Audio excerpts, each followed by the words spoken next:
Okay, so today I'm doing a quick job here on my 2001 Jeep Grand Cherokee. Replaced the shocks the other day, put that video live, and I had a viewer request because I mentioned I was going to be changing the front stabilizer. So I'm going to make a quick video on that. It's going to be a pretty straightforward process.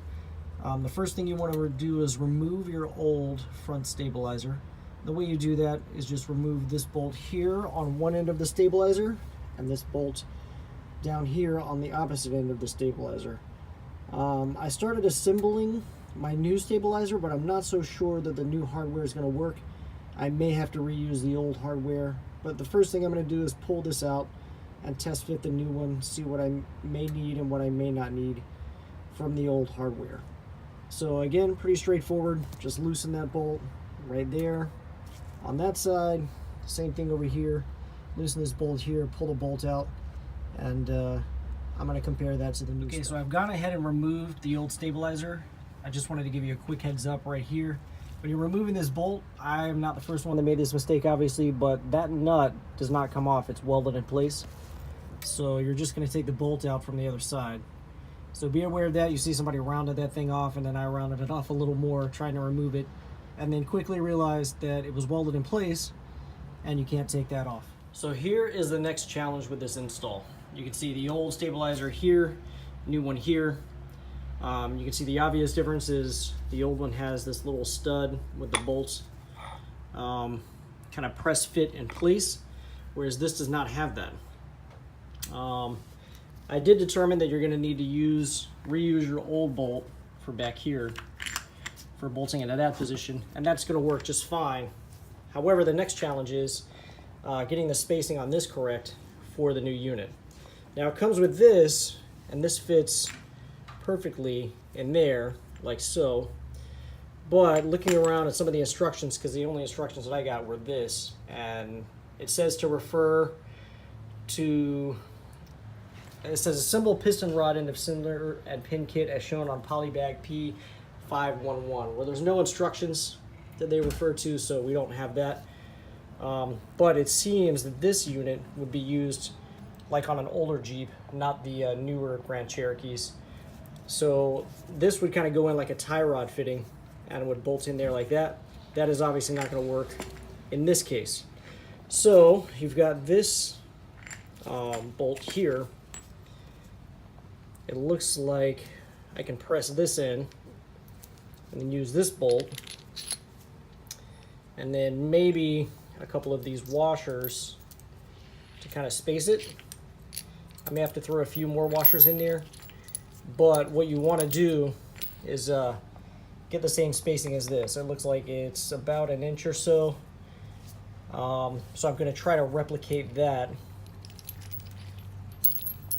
and hope that this bolt is long enough after doing that, because it looks like it's probably not going to be long enough. So I'm going to give that a shot, let you know if that works. If not, then I may have to dig into my bolts that I have laying around and come up with something on my own. Okay, so after grabbing a few washers that I had just laying around, I was able to get the proper spacing just about, but this bolt was not long enough to be able to reach down and catch this nut and clamp down the clamp. I probably should have showed you this inside the Jeep, but long story short is I need a longer bolt here. So I'm going to run up to the hardware store and grab one of these because I want to make sure that it fits properly. I could have just bolted it without having the proper distance between here, but what that does is it cocks this at an angle like that, and that's going to wear your bushing out prematurely. So you want to make sure that it's spaced correctly so that you're not putting undue stress on that bushing. So I'm going to go grab a longer bolt. I'm going to get it the same exact size. I'm not sure exactly what size this is, but I'll figure it out when I get to the hardware store. Buy it about an inch longer. And I'm going to go ahead and grab some washers that are all the same size as well, so I don't have a bunch of stacked up weird looking crazy washers on there. And I'll come back, get everything bolted up, show you what I got. These are the parts that I bought from Ace Hardware.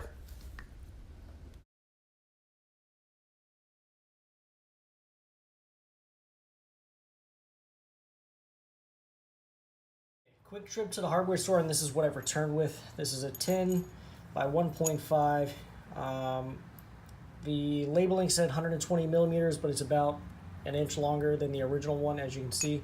This is the original. This is the one I just purchased. Then I grabbed 2 of these. What I'm going to do with these is essentially make this business. And the way I'm going to do that is obviously I'm going to put it on, put a washer.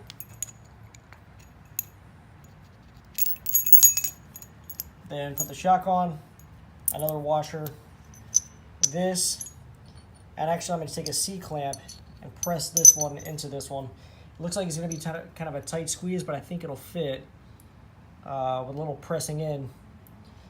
I probably could have got away with just using this, but it wasn't very thick on the sides. I wanted something a little thicker to resist the lever action motion that's going to be placed on this here, because obviously the shock is going to be here. It's going to mount to the truck here, but in between there, each time you hit, you know, a shimmy or whatever, that shock is going to resist the motion. That's going to create a lever action arm on that mounting surface. So I just wanted to give that a little extra surface area to distribute that load. So I'm going to go ahead and press these 2 together and get everything on. I thought I was just going to press these together with a C-clamp, but that did not happen. Actually, what I did was I took this larger one, held it down with my shoe, and I took this large screwdriver, placed it down in the crack, gave it a few taps with a hammer, that opened it up a bit, and then I was able to just take the smaller one, just kind of hammer it in real quick with the hammer. But I've accomplished that. This may be kind of a tight squeeze now. I may have to press that on, but no big deal. We'll make it happen, and we'll get this all put together. I went ahead and just pulled this back off the truck because it's only one bolt that holds it in. But I've got everything put into position. As I said, washer here, bolt, and tap this on. Now the way I got this on was to get it started. I just kind of put it over the top, gave it a couple taps with the hammer. Then I placed a washer over top and just grabbed, you know, a nice deep wall socket. This is a 13 millimeter.